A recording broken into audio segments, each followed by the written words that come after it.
जब मैं सीता थी, अपने वनवासी पति का सिर गोद में लिए बैठी ही तो थी, भविष्य की बाट जोहती। देवताओं के राजा इंद्र के बेटे जयंत ने मेरी छातियों को लहूलुहान कर दिया। जब मैं अहिल्या थी, अपनी कुटिया में सोई आधी नींद में पति गौतम का इंतजार करती हुई, देवताओं के राजा इंद्र के छलात्कार का शिकार बनी। आकाश में चमकने वाला चंद्रमा सिर्फ गवाह नहीं था, पूरे वाकये में शामिल था। देवताओं का देवत्व इस कदर बरपा कि मैं पथरा गई। जब द्रौपदी हुई अपने पांचों पतियों की अनुगामिनी, सनद रहे कि मैंने नहीं वरा था 5 पतियों को। माता कुंती के आदेश से बांट दी गई बराबर बराबर। मैं नहीं खेल रही थी जुआ, सिर्फ दांव पर चढ़ा दी गई थी।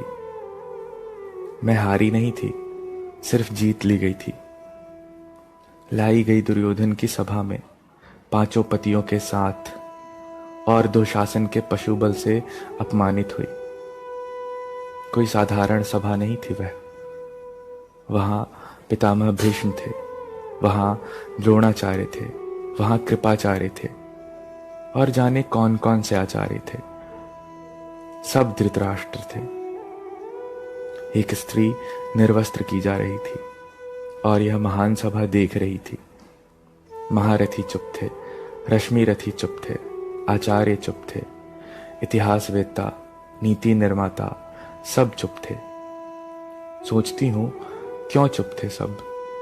कि दोष मेरा ही था, कि मेरे परिधान दोषी थे? नहीं तो मेरे स्त्री शरीर का दोष तो होगा ही होगा।